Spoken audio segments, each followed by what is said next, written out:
Orin the Red is one of the Absolute's chosen, a psychotic, shape-shifting ball spawn. Her sadistic and surprisingly creative murderous ways has the people of Baldur's Gate fearful for their very lives. But underneath her pale blue skin and striking white eyes is a tragic story of betrayal, murder, and a twisted kind of love. Hello everyone, and welcome back to my channel. I am a human Justicar, and today we're discussing Orin the Red in Baldur's Gate 3. If you are new here, be sure to subscribe to my channel for more lore and video game related content. There are now over 3,000 of you, so thank you so much for subscribing and supporting my little channel. I also just hit over 1 million channel views, which is absolutely insane, and I couldn't be more grateful. As always, there will be spoilers in today's video, so please proceed at your own risk. Orin wields one of the 3 Netherstones, which are used to control the Elder Brain, or the Absolute as we know it. She is a servant of Baal, one of the Dead 3, and more specifically, the Lord of Murder. Orin also happens to be a shapeshifter, and frequently disguises herself throughout Act 3, antagonizing the player and their companions. This is when Orin begins her campaign of terror. Orin sends out her unholy assassins, many of whom are doppelgangers, to murder and terrorize the citizens of Baldur's Gate, a scheme Lord Gortash came up with himself. Orin is incredibly unpredictable, and her behavior is absolutely psychotic, which is a point of contention between her and the other 2 Netherstone wielders, Ketheric Thorm and Lord Gortash. It's also quickly revealed that Orin intended on betraying them, as their ultimate goals did not line up. Her desire wasn't to control the people of Baldur's Gate, but to sacrifice each and every one of them to her father, Baal. Looking even deeper than that, Orin's ultimate goal was to sow so much terror and distrust that the city would ultimately destroy itself. My sweet assassins set to stalk their hearths and stifle their throats. Master choking apprentice, father hacking down son. The city will butcher itself soon enough, and the lordling will be powerless to stop it. We eventually find Orin deep below the city in the ruins of Baal's temple. It is here that we are finally able to defeat her once and for all.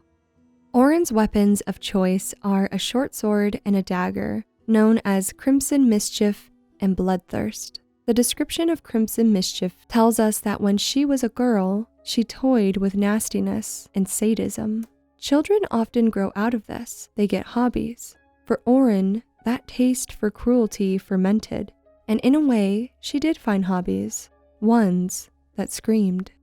Her legendary dagger is even more interesting. The Lord of Murder wasn't always a lord. He was once just a petty killer. When Baal first drew blood in the Baldurian back alley, it dropped to the ground and lingered. When he ascended, this dried blood drop grew, warped, and became sharp. Orin, just like most Baal worshippers and Baal spawn, was incredibly sadistic and cared very little for life. She wanted nothing more than to paint the streets of Baldur's Gate red with the blood of its very own people, just like her predecessors. How weakly the city slumbers above, safe behind its walls. It forgets what lurks below. It must be reminded. Orin is said to be the granddaughter of Seravok Anchev, the main antagonist of Baldur's Gate 1 and 2. However, this isn't entirely accurate.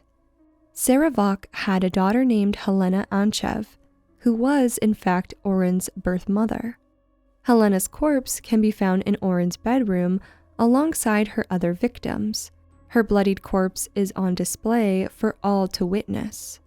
It's revealed that Helena was killed by Orin when she was just a child. Seravok recounts finding the little girl playing with her mother's own severed hand, which explains why severed hands is a common theme we see throughout Act 3. In his memoir, it is revealed that Sarevok actually ordered Helena to sacrifice Orin to Bal, which led to the young girl killing her own mother in self-defense. Even worse, we discover that Sarevok himself is Orin's actual father. The blood of Bal must never be wasted, only multiplied. Helena, my shape-shifting beauty, my daughter, and Bal's waiting womb. Thus did we beget the blood lamb Orin, the child of my child, and Bal's sacrifice in waiting.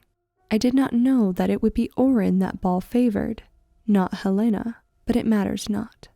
After learning what he did to his own daughter, it is possible to reveal Sarevok's unforgivable actions to Orin, which at first sends her into a fit of rage and denial. It doesn't take much, though, to convince her of the truth, which leads to a pretty intense and heartbreaking scene. No. No! No! No! No! He didn't! He didn't!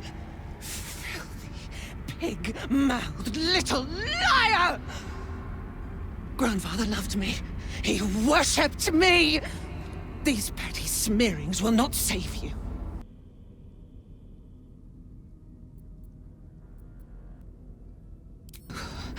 Not him. Not him. I did all this for him. Everything. Everything. No, Orin. You did this for me.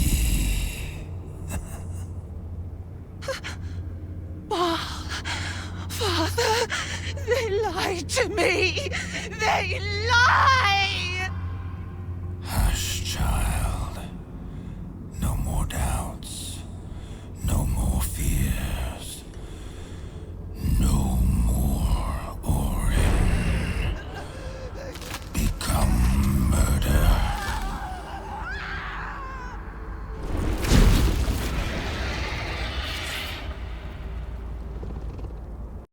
The incestuous relationship between Sarevok and his daughter Helena is truly despicable and proves what an evil person he really is deep down.